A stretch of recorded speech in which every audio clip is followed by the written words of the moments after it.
우리 교회 밖에서 교회 오라고 이렇게 사람들을 부르면 사람들이 이제 거부하는 다양한 이유가 있는데 그 중에 대표적인 이유 하나가 교회에 가면 자꾸 나한테 죄인이라고 한다.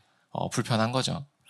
난 뭐 그게 크게 잘못한 것도 없는데 맨날 죄인이라고 하니까 싫어. 이렇게 해서 안 오겠다라고 하는 사람들이 많습니다. 사실 이제 교회에 처음 우리가 나와 보면 내가 어릴 때부터 교회를 다닌 게 아니라면 한 번쯤은 경험하는 거예요. 나는 나름 준법 정신을 따라서 교도소 갈 만한 일 하지 않고 나름 잘 살았고 열심히 살았는데 교회에 왔더니 너 죄인이야 뭐 회개해 막 이러니까 기분이 나쁜 거죠. 그런데 우리 이런 생각을 할 수 있는 거예요. 교회에 있는 사람들은 그럼 상식이 없나? 아니면은 사회적인 체면을 모르나? 그러니까 처음 본 사람한테 당신 죄인입니다 이러는 걸까? 아닐 겁니다. 다 상식이 있는데도 불구하고 그러는 이유는 성경이 우리에게 우리는 죄인이다라고 말하기 때문이에요. 그렇다면 우리는 왜 죄인인가? 이 성경은 도대체 우리에게 왜 죄인이라는 걸 인정하라고 요청하는가에 대해서 질문을 던질 수 있는데 그 답이 바로 오늘 본문에 있습니다. 그래서 오늘 설교를 잘 들어보시면 우리가 우리의 죄를 인정해야 되는 이유와 우리의 죄를 인정했을 때 얻을 수 있는 혜택이 무엇인지를 아실 수 있을 겁니다. 오늘 본문은요, 그냥 갑자기 뚝 떨어진 내용이 아니에요. 바로 아담의 그 자손과 또 하나님을 버린 가인의 자손 사이에 있었던 일을 배경으로 하고 있어요. 하나님은 이 땅을 창조하시고 사람들에게 하나님의 말씀대로 하나님의 뜻대로 잘 관리하도록 명령하셨어요. 예를 들어서 우리 교회 예배당이 있죠? 이 세팅이 있어요. 이렇게 예배당 세팅이. 그런데 제가 어떤 사람한테 맡기는 거예요. 여기에 이 의자 놓고요. 저기에 저거 등 두세요.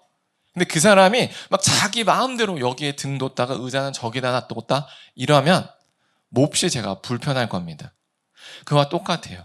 하나님이 인간에게 하나님의 뜻대로 서로 사랑해라, 배려해라, 자비를 베풀어라고 명령을 하셨는데 인간이 그대로 항하지 않은 거예요. 싫어요. 내가 다 얻고 싶어요. 이 사람 죽이고 저 사람 죽여서 빼앗는 거예요. 그러니까 하나님이 매우 화가 나신 거죠. 그러니까 뭐 하실까요? 혼내는 거예요. 그걸 심판이라고 합니다. 바로 그때 하나님께서 어떤 심판을 내렸냐면 여기에 있는 모든 사람들이 다 죄를 지니까 내가 한 번에 쓸어 버리겠다라고 작정하신 거예요. 그게 바로 우리가 잘 들어본 노아의 홍수 심판입니다. 그래서 노아 시대 때 사람들이 다 죄를 적어서 하나님이 그냥 물로 한 번에 다 수장시켜 버려야지 라고 해서 이 세상을 내가 다시 만들 거야 라고 한 거예요. 그런데 정말로 모든 사람을 다 죽였느냐? 그렇지 않은 거예요.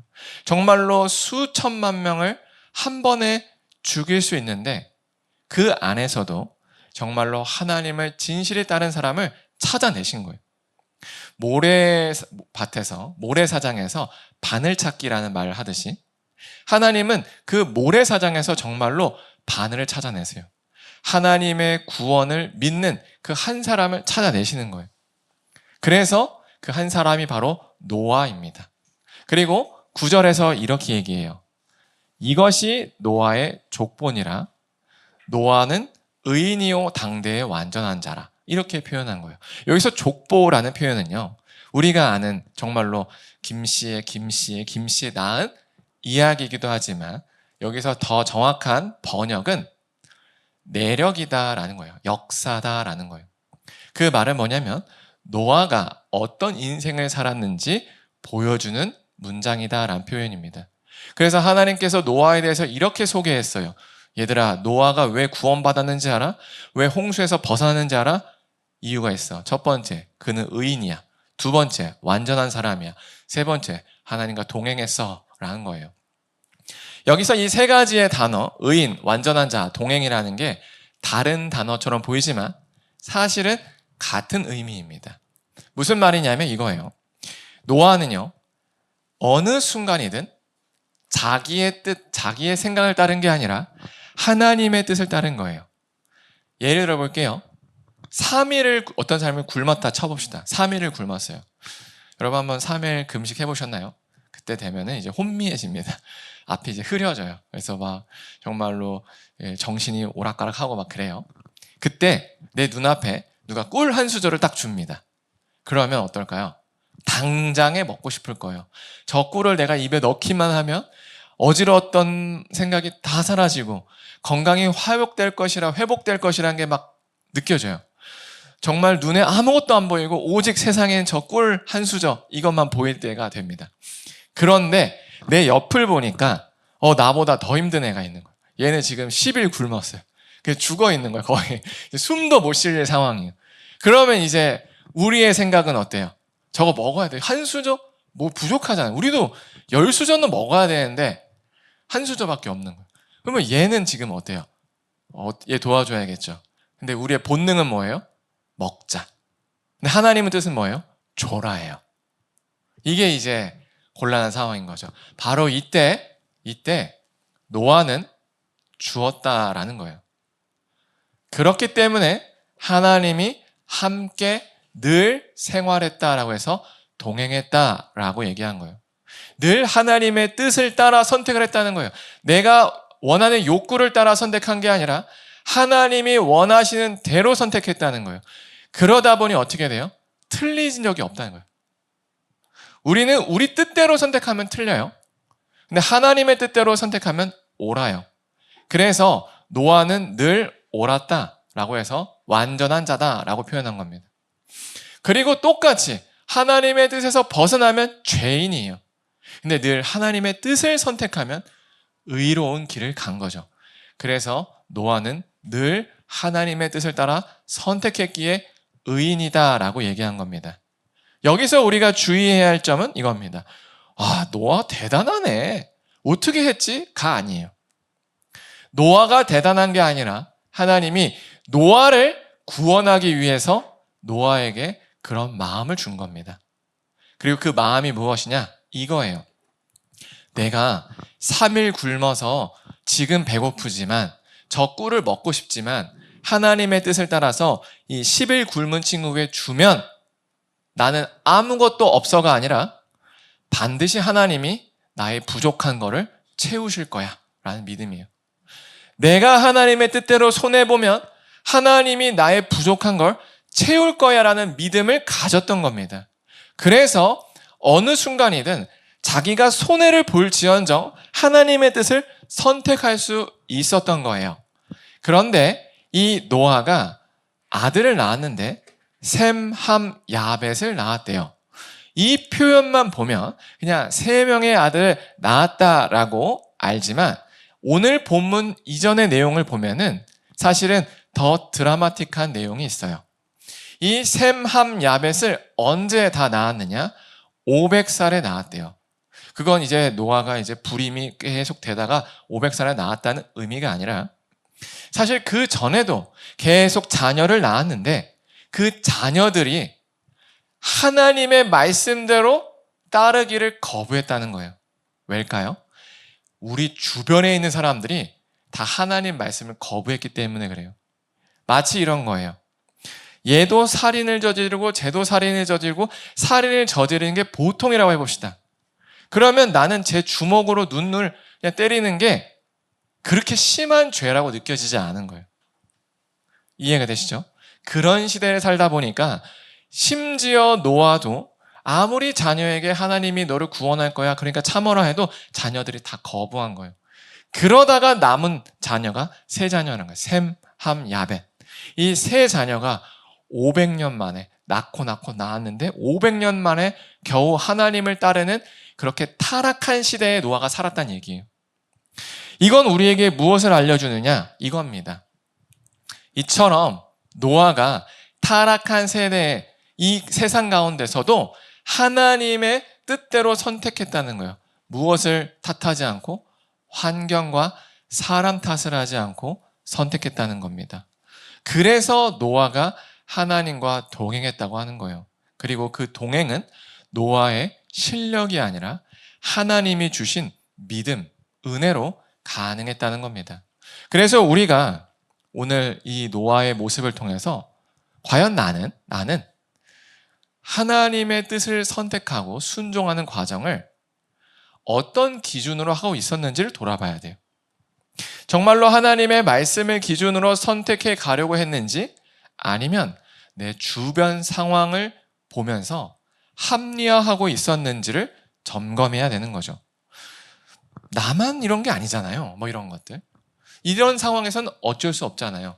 저 사람이 나에게 한 행동을 보면 내가 분노하고 저 사람을 미워하는 게 너무 당연하잖아요. 라고 내가 사람과 환경을 가지고 내가 하나님 말씀에서 벗어난 것을 합리화하고 있는지, 아니면 노아처럼 정말로 내 주변에 있는 모든 상황이 타락하고 악을 꾀할지라도 나는 하나님의 말씀을 선택하겠습니다 라고 하고 있는지를 점검해 볼 필요가 있는 거죠. 근데 만약에 우리가 상황과 사람 탓을 하고 있다면 그것은요, 우리가 하나님의 구원을 믿지 않는 거예요. 예를 들어 볼게요. 어떤 사람이요, 우리한테 10,000원을 달래요. 그러면 10만 원을 준대요. 이해가 됐죠? 10,000원을 주면 10만 원 돌려주는 게임 하재요. 이거 참가해야 돼요, 안 해야 돼요? 근데 이 사람이 사기꾼처럼 보여. 그럼 할까요? 왜요? 손해니까. 근데 너무 믿을 만한 사람이야. 그럼 할까요? 해요. 바로 이런 거죠. 하나님은 우리에게 이렇게 얘기합니다. 나를 위해서 10,000원 손해봐. 그러면 내가 10만 원으로 갚아줄 거야. 이런 거예요. 우리가 하나님을 믿는다면 그 게임에 참가합니다. 근데 하나님을 믿지 않는다면 주저하겠죠. 바로 이런 거예요. 노아에게, 어떤 사람에게 3일 굶었을 때 꿀 한 수저 먹고 싶지 않아. 근데 손해볼래? 라는 거예요. 그럼 꿀 한 수저가 아니에요. 그때는 3일을 굶은 거에 대해서 손해보라는 얘기예요. 그랬을 때 우리는 진짜 하나님 살아있다고 믿으면 그러게 뭔가 채우지 않을까? 라고 먼저 넘길 수 있죠. 근데 내가 형식적으로 하나님을 예배한 거예요. 형식적으로 교회에 왔어요. 형식적으로 기도했고 형식적으로 성경 말씀 읽었어요. 하나님과 상관없는 삶을 살았어요. 그러면 어때요? 안 믿겨요. 왜요? 이거 다음에 안 주면 어떡해? 다음에 나 못 먹으면 어떡해? 라는 걱정이 먼저 들어오는 거예요. 그래서 우리가 오늘 나의 삶을 점검해 볼 때 내가 지금까지 하나님 말씀에서 벗어났던 이유가 뭐지? 그 근본적인 이유는 하나님을 신뢰하지 않는다는 거예요. 하나님은 우리를 살리길 원해요. 근데 그걸 신뢰하지 않았다는 거예요. 근데 이걸 알아서 그래 나 이제 하나님 신뢰해야지 한다고 되지 않아요. 왜요? 우리한테는 그 실력이 없어요. 안 보이잖아요. 그럼 어떻게 해야 되냐? 하나님, 내가 당신을 믿을 수가 없습니다. 하나님이 날 살린다는 그 말이 내가 믿을 수가 없어요. 그러니까 제가 믿을 수 있게 저를 좀 바꿔주세요. 이렇게 기도해야 돼요. 이렇게 부탁해야 돼요. 그럼 하나님이 우리에게 마음에 나타나요. 그래서 그래, 한번 해볼까? 믿자야 본전인데 라는 생각과 마음을 준다라는 거예요. 그러면 진짜로 하나님이 그 채우심을 우리가 경험할 수 있다는 겁니다. 그런데 노아는 이렇게 늘 살았대요. 그래서 동행했다라고 얘기하는 거예요. 근데 그 상황이 어땠는가? 정말로 얼마나 어려웠었는가를 오늘 본문이 또 소개해 줍니다. 11절에 보면 이렇게 나와 있어요. 그때 온 땅이 하나님 앞에 부패하여 포악함이 땅에 가득했대요. 이거 그냥 대충 읽으면 이런 느낌이에요. 그냥 죄가 많았나 보다 이런 느낌입니다. 근데 여기서 우리가 첫 번째로 주목해야 될 단어는 하나님 앞에라는 단어예요. 하나님 앞에. 무슨 말이냐면 죄가 아니다는 건 누구 기준이냐면 하나님이 기준이에요. 어떤 사회, 옛날에 이제 원시 부족의 사회들, 아프리카에 있는 어떤 민족을 보면요, 거짓말하고 훔치는 게 기본 갑인 경우도 있어요. 사실 우리나라 이제 조선시대 때만 돌아가도요, 역사를 보면 거의 모든 사람이 술에 쩔어져 있고 마약을 하고 아편이죠. 그리고 노름을 하는 게 기본이래요. 그래서 선교사님들이 썼던 기록을 보면 10살 아이가 어른을 따라 담배를 피고 술을 마시고 노름집에서 놀고 있었더라는 기록이 있는 거죠. 아무도 그것을 나쁘다라고 얘기하지 않았대요. 왜요? 모두가 그러니까. 그러니까 이건 죄가 아닌 거예요, 그 당시에. 근데 하나님 앞에서는 뭐예요? 죄라는 거예요. 우리도 마찬가지예요. 우리가 지금 현대사회를 살고 있어요. 맞죠? 우리 현대사회에서 통용되는 어느 정도의 허용치가 있어요. 그 허용치, 법에만 걸리지 않으면 돼. 경찰한테 걸리지만 않으면 돼. 모두가 이런 식으로 영업을 하잖아. 뒷돈 받잖아. 이게 정상적인 거잖아. 이렇게 안 하면 어떻게 하라는 거야? 라는 문화가 있어요. 그러면 우리는 거기에 합리화가 돼요. 다 그렇잖아요. 근데 우리는 무엇을 기준으로 한다고요? 하나님의 기준을 세워야 된다고요. 하나님 말씀에서 죄라고 하면 죄라는 거예요. 그래서 그 당시 노아 시대 때는요, 하나님 앞에 다 실패, 다 죄를 지었대요. 근데 그 부패였대요, 부패. 이 부패라는 단어가 이미지로 따지면 이거예요. 돼지 고기를 이만큼 덩어리가 있다 해봅시다. 상온에 두었어요. 그럼 어떻게 될까요? 썩죠. 냄새 어떤지 상상이 되시죠? 그 이제 단백질을 썩을 때 나는 아주 고약한 냄새가 있어요. 썩은 계란 냄새 맡아본 분은 알 거예요. 이게 진짜 장난이 아닙니다. 뭐 취두부 뭐 이런 거죠. 그게 바로 부패예요. 그러면 그 부패된 곳에 구더기가 이제 막 가득하겠죠. 하나님이 보시기에 죄로 얼룩진 우리의 모습이 이러하다는 거예요. 우리 온몸에 취두부로 범벅을 했다라고 해봅시다. 장난 아니겠죠. 네, 여기 제가 그렇게 서 있으면 여러분 다 도망칩니다. 그 느낌이에요. 하나님이 이 땅을 보는데 역해가지고 볼 수 없다라는 거예요. 왜요? 그들의 행위가 너무 역한 거예요. 그런데 그 역함을 무엇으로 표현하느냐? 포악함이래요. 포악함. 이 포악함은 뭐냐면 자비가 없다는 뜻이에요. 우리가 영화 중에 범죄 영화 본 적 있을 거예요. 뭐 한 번쯤 본 적 있죠? 19금 범죄 영화, 매우 잔혹한 영화들. 그런 걸 보면은 굉장히 그 범죄 현장을 정말 사실적으로 묘사합니다. 그럼 보는 관객이 굉장히 불편해요. 막 예를 들어서 막 사람의 신체를 절단한다거나 또는 산채로 막 가죽을 벗긴다라는 그 영상을 보고 있으면 사실 끝나고도 트라우마가 남아요. 잔상처럼. 왜요? 포악하거든요. 노아의 시대 때가 그랬다는 거예요. 사람들 사이에 단순히 거짓말하고 때리고의 수준이 아니라 약해, 무자비하다는 거예요. 자기의 화나 분노를 어떤 식으로 해도 누구도 이상하지 않다라고 여긴 거예요. 길 가다가 시비가 붙으면 너 왜 째려봐 하고 눈을 뽑아버리는 거예요. 이런 시대에 산다라고 생각해 보세요. 그것을 우리가 날마다 경험하면 거기는 굉장히 지옥일 겁니다. 그게 바로 노아 시대 때라는 거예요. 그러니 하나님이 역하다, 도무지 내가 볼 수가 없다라는 상태가 11절인 거예요. 그래서 12절에서 하나님이 이렇게 얘기하신 거예요. 하나님이 보신즉 내가 보니 이 땅이 썩었어. 냄새가 역해. 취두부 같아. 도무지 내가 쳐다볼 수가 없어 라고 평가하신 거죠.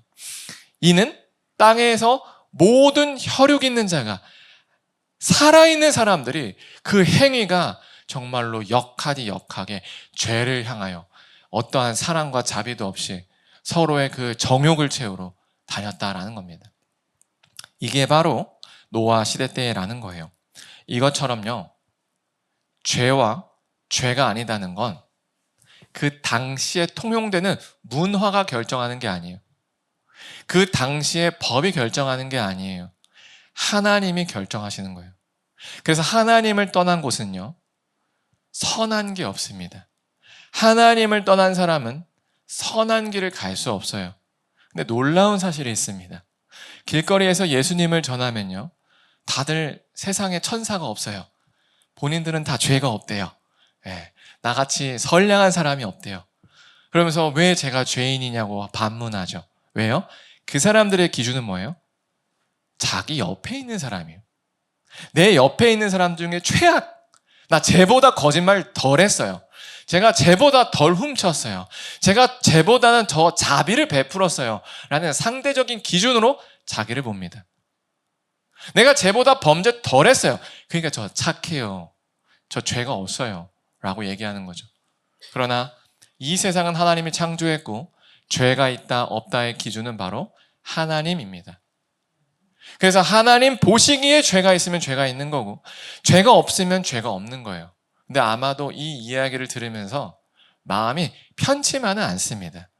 왜냐하면요, 이 죄를 우리가 직면하는 게 매우 불편해요. 부끄럽고 수치스러워요. 그러니까 인간은 본능적으로 이걸 피합니다. 그렇다면 하나님께서는 왜 오늘 본문을 통해서 이토록 야, 너 죄 졌어, 하나님 말씀으로 너의 삶을 돌아봐, 이렇게 왜 하실까요? 괴롭히려고? 아니라는 거예요. 바로 우리의 연약함을 인정하여 회복하도록 하기 위해서예요. 우리한테 암이 있어요. 암. 그러면 정말 심각한 병이죠. 의사 선생님이 지금 암이 2기입니다. 조금만 지나면 전이가 될 거예요. 그러면 당신이 굉장히 생명이 위독해질 수 있습니다. 라고 하면 아이고 그렇군요 할 사람 없을 겁니다. 말도 안 돼. 제가요? 그럴 리가 없죠. 라고 거부해요. 자연스럽게 거부해요. 왜요? 너무 충격이 크니까. 내가 암이라고? 지금까지 너무 멀쩡했는데? 저 아픈 데 없어요. 그럴 리 없지. 이런다는 거예요. 그럼 치료를 받을 수 있나요? 바로 이겁니다. 하나님이 성경을 통하여 우리를 비춰주는 거예요. 자, 너 얼굴 봐봐. 너 얼굴에 지금 취두부 냄새가 한가하지? 이걸 알려주는 거예요. 그러면 우리는 어떻게 하냐면 맞네요. 제 얼굴에는 냄새 나는 취두부가 많네요. 이래야 되는데 거울을 깨버려. 쨍그라요. 안 나는데요. 이러는 거죠. 그럼 편하거든요. 당장은. 그럼 문제는 뭐예요? 씻을 수가 없어요. 그래서 하나님이 우리에게 죄를 인정하라고 하시는 거예요. 죄를 인정해야 회복의 길로 갑니다. 하나님은 우리를 회복하길 원하세요. 살리길 원하세요. 우리 삶의 문제 살리길 원하세요. 그 증거가 있습니다. 그게 바로 하나님이 2000년 전에 보낸 당신의 아들이에요. 예수 그리스도죠. 예수님은 하나님의 아들, 신의 아들로서 이 땅에 올 이유가 없었어요. 근데 우리가 이 냄새나는 취두부를 둘러싼 죄로 범벅이 되어 있으니까 이 상태로 가면 저기 폐기 처분이 뻔한 거예요. 그러니까 얘네들을 구해내기 위해서 당신의 아들이 이 땅에 보낸 겁니다. 그리고 목표를 정해놨어요. 아들아, 쟤네들을 위해서 대신 죽어라. 이겁니다. 우리 상식이 잘 안 통해요, 이거는. 얘가 죄를 졌으면 얘가 벌을 받아야 되는데, 심지어 이 아이가 나의 가족을 죽였다면 당연히 사형시키다 못해 아주 극악무도하게 죽이고 싶은데 자기의 아들을 대신해서 사형장에 보내는 꼴인 거죠. 그건 뭐예요? 진짜 살리고 싶다는 거예요. 진짜.